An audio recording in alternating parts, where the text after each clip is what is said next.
तो फिल्म की शुरुआत एक जंगल से होती है जहां अमेंडा नामी लड़की को होश आता है। उसके पेट पे जंजीर से कैमरा लगाया गया था और जहां उसे होश आया था वहां भी दरख्तों पर कैमरास लगे थे। अब सीन कट होकर हमें 3 दोस्तों की ग्रुप को दिखाया जाता है जो पार्टी से निकलती हैं। इनमें से अमेंडा नामी लड़की को किसी का मैसेज आता है जो उसे मिलने बुला रहा था। अमेंडा अपने फ्रेंड्स को छोड़कर उससे मिलने के लिए निकल जाती है और रास्ते में मुसलसल उसे ऐसा लग रहा था कि जैसे कोई उसका पीछा कर रहा हो। फिर उसी टाइम जो उसे बुला रहा था वो उसे एक जोकर इमोजी सेंड करता है और पीछे से जोकर का मास्क पहने 2 लोग उसके मुंह पर कपड़ा बांधकर उसे पकड़ लेते हैं, जिसके बाद उसे एक जंगल में होश आता है। वो परेशान थी कि वो यहाँ आई कैसे थी और उसे लाया क्यों गया था। वो जब इधर उधर घूमती है तो उसे मिसिंग लोगों के कुछ पोस्टर्स मिलते हैं जिनमें से एक उसका भी था, जिसे देखकर वो और भी ज्यादा घबरा गई। अभी वो शौक से निकली नहीं थी कि उसके सामने दोबारा 2 मास्क पहने लोग आ गए जिन्हें देखते ही वो डर गई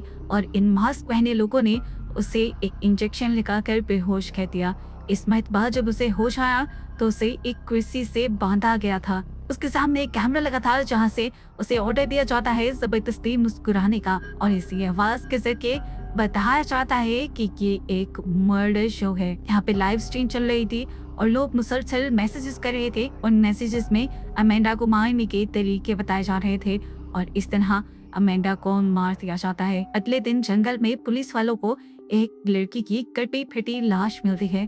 पता चलता है कि ये अमेंडा की लाश थी और इस तरह इस मर्डर की खबर बहुत ज्यादा वायरल हो जाती है। ये इस शहर में इस तरह का होने वाला पहला मर्डर नहीं था। पहले भी बहुत से लोग ऐसे ही अजीबोगरीब तरीके से मारे गए। उन्हें किसने और कैसे मारा आज तक पुलिस वाले इसका सुराग नहीं लगा पाए थे। खैर अब सीन शिफ्ट होते हैं एक पॉडकास्ट की तरह जिसे होस्ट कर रहा है ईथन, जो कि एक मशहूर यूट्यूबर है। ईथन इस टाइम उसे मर्डर शो के बारे में बात कर रहा था जिस मर्डर शो में अमेंडा को मार दिया गया था।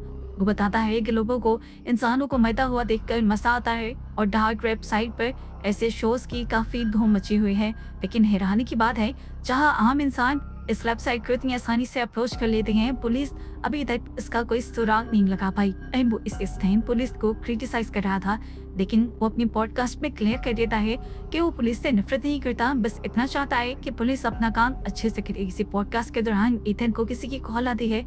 जैसे ही वो रिसीव करता है तो इस कॉल में सिर्फ एक लड़की की चीखने और चिल्लाने की आवाज थी, उसके अलावा कुछ नहीं। ने लोग अब इस पॉडकास्ट को एंड कर देते हैं और तभी ईथन को उसके मॉम की कॉल आती है। वो रो रही थी और वो ईथन से इतना ही कह पाई कि वापस आ जाओ। ईथन जब गया तो उसे पता चला कि उसकी बहन का मर्डर हो गया था। अमेंडा उसे की बहन थी। वो बहुत ज्यादा दुखी हो जाता है और एक और पॉडकास्ट करता है जिसका वो बताता है कि उसकी बहन को मरे तकरीबन 1 हफ्ता हो चुका है, लेकिन पुलिस वाले अभी तक उसके कातिलों का पता नहीं चला पाए। ईथन अब अपने बहन की घर चला जाता है दुख में। वहाँ काफी देर गुजारता है और वहाँ उसके ढूंढने लगे बोर्ड पे वो देखता है एक अजीब सा मैसेज जिसमें लिखा हुआ था कि जहन्नुम खाली है और सारे शैतान इसी दुनिया में है। इस मैसेज की पिक्चर लेने के बाद वो यहीं पर अमेंडा के बैग पे सो जाता है और ख्वाब में उसे अमेंडा के मर्डर का ख्वाब आता है, जिस ख्वाब से वो डर कर उठ गया। इसी टाइम उसके फोन पे एक मैसेज आता है जिसे देखने पर वही जोकर का मास्क था जिसे हम पहले भी मूवी में देख चुके हैं। उसे समझ नहीं आ रही थी कि जोकर का इन सारी चीजों से क्या ताल्लुक है। खैर वो अब अपनी मोम के घर आ जाता है क्योंकि उसकी मोम काफी देर से उसे घर बुला रही थी। रास्ते में वो वही जोकर का मास्क पहने हुए एक लड़की दिखता है और डर जाता है क्योंकि उसे लगा कि ये मास्क पहले लोग उसका पीछा कर रहे हैं। कहीं वो उन पर ध्यान नहीं देता और घर आ जाता है। घर पर उसकी मोम इस टाइम नहीं थी। वो किचन में जाता है।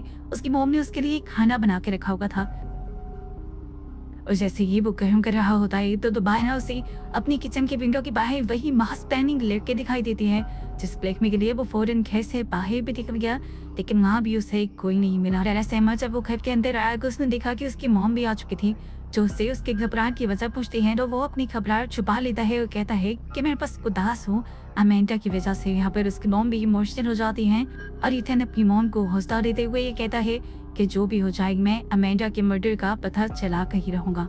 ये सारी बातें कर वो कमरे में चला जाता है जहाँ जाते ही उसे कुछ मैसेजेस रिसीव होते हैं। ये कुछ पिक्चर्स थी जिन्हें खोलते ही वो एकदम से डर गया क्योंकि ये उसके सिस्टर की डेड बॉडी की पिक्चर्स थी। उसके जिस्म के कटे फटे हिस्सों की तस्वीरें थी जिसे देखकर वो बहुत ज्यादा डर गया। सीन कट होकर हमें केट नामी एक लड़की को दिखाया जाता है जो अमेंडा की फ्रेंड है और इस टाइम एक बुटीक में काम करके है। इथन केट से मिलने के लिए आता है क्योंकि वो जानता था कि केट अमेंडा के बहुत ज्यादा करीब है। वो केट से मिलता है और उसे बताता है कि उसे आजकल काफी अजीब महसूस होने लगा है। उसे ऐसा लगता है कि जैसे कोई लगातार उसका पीछा कर रहा हो और उसे अमेंडा की मरी हुई पिक्चर्स पे कोई भेज रहा है। वो सिर्फ धमकियों वाले ईमेल्स भी आ रहे हैं और इन्हीं ईमेल्स और पिक्चर्स में उसे अमेंडा के साथ केट की भी पिक्चर नजर आई थी। वो केट से कहता है कि तुम जो कुछ भी जानती हो मुझे बता दो। यहाँ पर केट डर जाती है और उसे सब बताने के लिए तैयार हो। वो बताती है कि मैंने, अमेंडा ने और हमारी एक और दोस्त ने मिलकर डार्क वेबसाइट को खोला था जहाँ पर हमें ये मर्डर शो मिला, जहाँ पर एक लड़की बैठी हुई थी और उसे टॉर्चर किया जा रहा था। सभी लोग उसे टॉर्चर करवाने के लिए पैसे भी दे रहे थे और ऐसे ही अमेंडा ने भी एडवेंचर में उसी शो में पैसे भेज दिए और कहा कि इस लड़की के नाखून काट दो। लेकिन उन लोगों ने उस लड़की के नाखून काटने के बजाय स्क्रीन पर ही उसका गला काट दिया, जिसकी वजह से ये तीनों बहुत ही ज्यादा डर गई और उस दिन के बाद से इस गिल्ट में आ गई कि उनकी वजह से एक लड़की की मौत हुई थी। केट बताती है कि मैंने उस वेबसाइट के लिंक को कॉपी करने की भी कोशिश की और पुलिस को भी उसके बारे में बताने की कोशिश की, लेकिन हर मरतबा वो लिंक फेक निकलता है। यानी उस साइट का लिंक जल्दी चेंज हो जाता है और उसे कॉपी करना या ट्रेस करना बहुत ही ज्यादा मुश्किल है। इथन कहता है इसका भी मेरे पास एक सोल्यूशन है। मुझे एक हैकर के बारे में पता है जो हमारी इस काम में मदद कर सकता है। केट ये भी बताती है कि तुम उनकी वीडियोस को ऑनलाइन डार्क वेब पर देख भी सकते हो। इथन जल्दी से उस वीडियो को सर्च करता है। जो वीडियो एक अजीब डरावनी आवाज से स्टार्ट होती है। वो बताती है कि हम लोग कभी भी अपना इंट्रोडक्शन नहीं देते क्योंकि हम तो हैं ही अंधेरी दुनिया के मालिक। वो बताते हैं कि इस वीडियो को देखने के लिए उन्हें कुछ चैलेंजेस दिए जाएंगे, कुछ पजल्स दिए जाएंगे सॉल्व करने के लिए, और जो उनको सॉल्व करके मर्डर शो को ढूंढ लेगा ये लोग भी उसको ढूंढ लेंगे। इतने ही भी बैठा सारी पजल सॉल्व कर लेता है और उस मर्डर शो की वीडियो को ऑन कर लेता है और अगले सेकेंड उसे मैसेज मिलता है जहाँ उसकी और केक थी वही बैठे हुए की पिक्चर पे थी। इस पिक्चर को देखकर ये दोनों डर जाती हैं। इथन फौरन से इधर उधर देखता है, बाहर निकल कर दिखता है क्या उसके ऊपर कोई नजर रखा था, लेकिन उनके आसपास कोई भी नहीं था और इस चीज से ये लोग और भी ज्यादा डर गए। ये लोग डरते हुए अब शैडो मंकी से यानी उस हैकर से मदद मांगने के लिए जाते हैं, जिसका इथन को पता था। शैडो मंकी इनकी सारी बात सुनते ही इनकी मदद से इनकार कर देता है और कहता है कि अगर वो पहले से ही इनके फोन्स और कंप्यूटर्स को हैक कर चुके हैं तो इसका मतलब वो लोग कुछ खतरनाक भी कर सकते हैं। उसकी ये बातें सुनकर इथन बहुत ज्यादा इमोशनल भी हो जाता है और गुस्से में भी आ जाता है। इस चक्कर में वो शैडो मंकी से बहुत ही अजीबोगरीब बात ही कह देता है तो शैडो मंकी भी अब उसकी बात मानने को तैयार हो जाता है और उसकी तसल्ली सुनकर केट और इथन उसके घर से बाहर निकल आती है। केट इथन से कहती है मुझे नहीं लगता कि शैडो मंकी हमारी कोई मदद करेगा। तब इथन उससे कहता है कि शैडो मंकी मेरी पहले 6 केसेस में मदद कर चुका है, वो अजीब तो है थोड़ा लेकिन काम वो अच्छा करता है। यहीं पर केट को याद आता है कि उसके पास एक डिटेक्टिव का कार्ड भी है जिसने अमेंडा की डेथ के बाद उसका इंटरव्यू किया था। वो ये कार्ड भी इथन को दे देती है। इथन इस नंबर पे कई मरतबा कॉल करने की भी कोशिश करता है लेकिन या तो ये नंबर ऑफ चल रहा था ये आउट ऑफ सर्विस। खैर अब इथन केट को उसके बुटीक में छोड़ देता है जहाँ पर वो अपना सारा काम छोड़ कर आई हुई थी। रास्ते में ये लोग डिसाइड करते हैं कि सुबह होते ही वो लोग उस डिटेक्टिव से मिलेंगे जिसका कार्ड और कॉन्टेक्ट केट ने इथन को किया है। बुटीक में जाकर केट अपने काम में लग जाती है और तभी उसे ऐसा महसूस होता है कि जैसे कोई इसका पीछा कर रहा है। वो खुद भी बाहर की तरफ जाती है तो वहाँ कोई भी नहीं था। वो वापस आकर अपनी जगह पर बैठ जाती है और इतनी ही देर में इथन भी उसे वीडियो कॉल कर लेता है। काम करते हुए ये लोग इस केस पे भी वर्क करना चाहते थे। बातें करते हुए इनकी दोस्ती भी काफी अच्छी हो जाती है और तभी यहाँ की लाइट भी चली जाती है। केट उठकर फ्यूज देखने के लिए जाते हैं तो तभी उसे अजीबोगरीब आवाज से भी अब सुनाई देने लगी थी। कि पीछे मुड़कर देखती है तो वहाँ पर एक क्लाउन बॉय था जिसके अंदर से वो क्लाउन वाला म्यूजिक बज रहा था। इथन जल्दी से केट को वहाँ से भाग जाने को कहता है क्योंकि उसे पीछे एक साया दिखाई दे रहा था। केट ने जब पीछे मुड़कर देखा ये वैसे ही जोकर का मास्क पहने एक लड़की थी जैसे मास्क पहने लोगों ने अमेंडा का मर्डर किया था। इससे पहले कि वो वहाँ से भागकर कुछ कर पाती उस पर हमला करके उसे बेहोश कर दिया जाता है, जिसके बाद का उसे कुछ पता नहीं चलता। इथन जो अपने फोन से ये सब कुछ देख रहा था वो केट की मदद भी नहीं कर पाता। जोकर का मास्क पहने वो लोग इस फोन को उठाते भी हैं तो इथन उन्हें धमकी देता है कि मैं तुम्हें ढूंढ कर मार दूंगा, लेकिन वो तो उसकी बात को सुनते ही नहीं। यहाँ दिखाया जाता है कि जब केट को होश आया तो उसे एक छोटे से पिंजरे में बंद किया गया था और उसके सामने एक कैमरा लगा था। यहाँ उसे किसी की जानी पहचानी आवाज सुनाई देती है और उसे पता चलता है कि ये केट और अमेंडा की दूसरी दोस्त थी, जिसे भी उसी की तरह किडनैप करके यहाँ पर लाया गया था। ये दोनों डरी रही थी और ये बात कर रही थी कि आगे इनके साथ क्या होगा, इन्हें तो पता भी नहीं। बातों ही बातों में यहाँ तक केट खोता है और केट की दोस्त को ये लोग जबरदस्ती यहाँ से ले जाते हैं। हालांकि केट रोती हुई इन्हें रोकती भी नहीं चाहती है।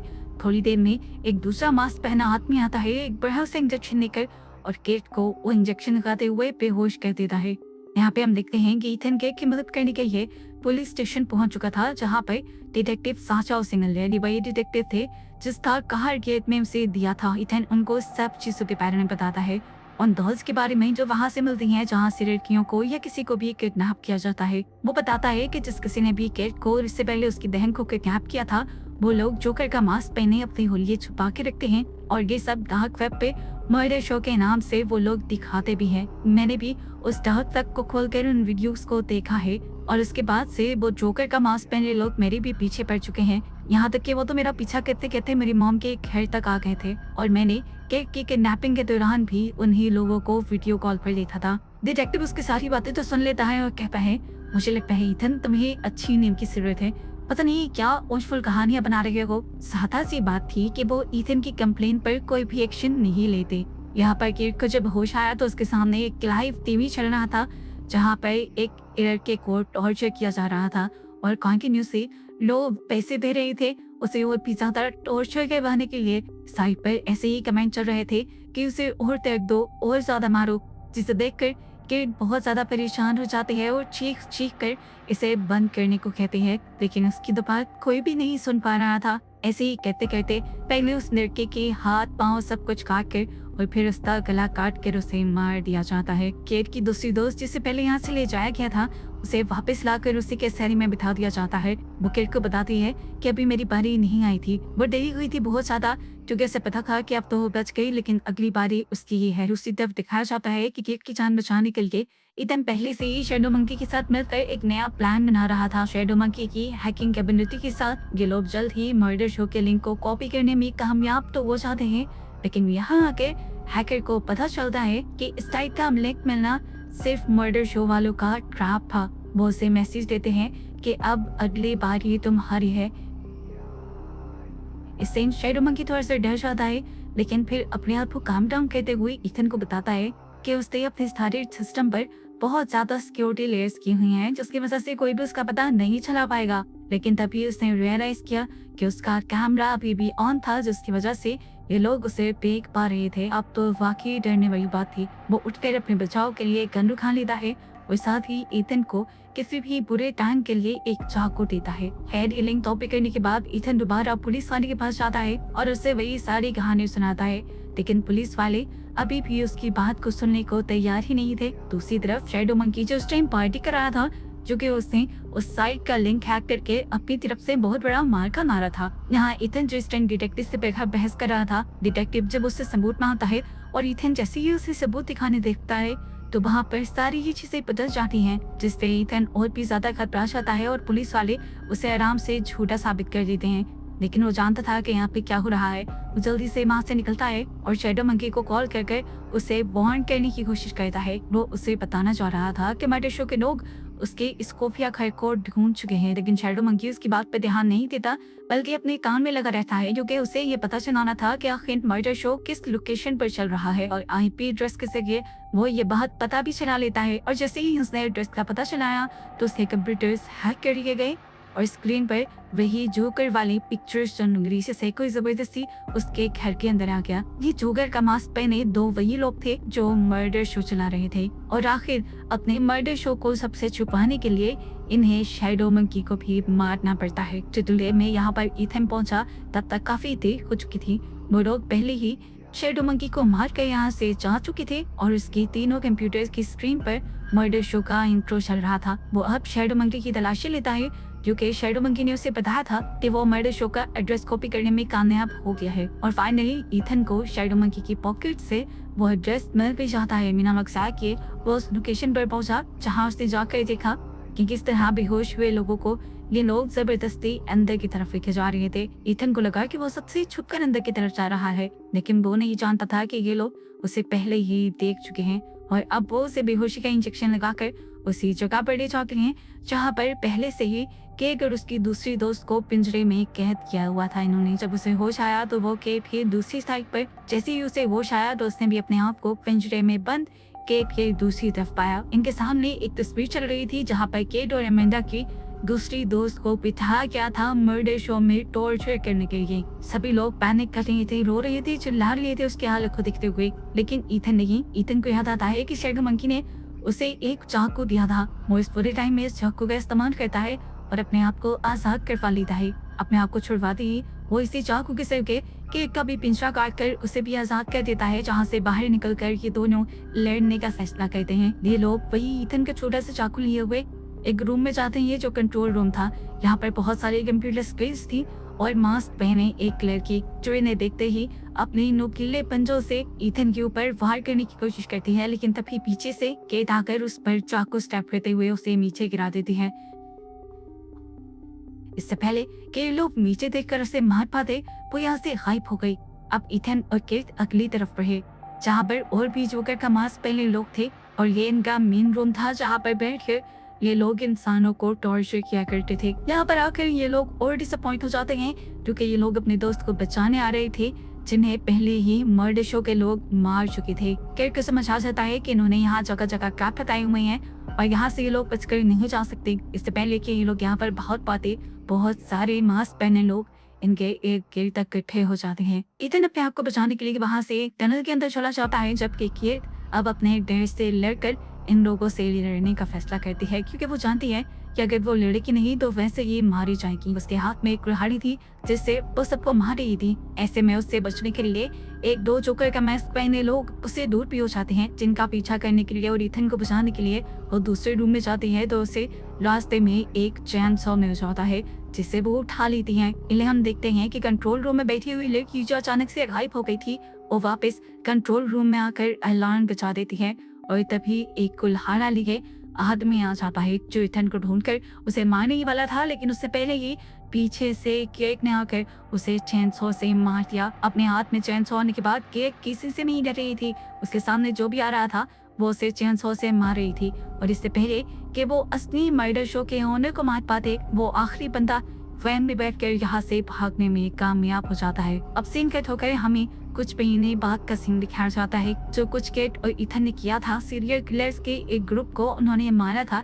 ये काम तो पुलिस भी नहीं कर पाई थी। सारे मीडिया के लोग पुलिस से उन सब चीजों के बारे में सवाल कहते रहे, लेकिन पुलिस वालों के पास इन सब चीजों का कोई जवाब नहीं था।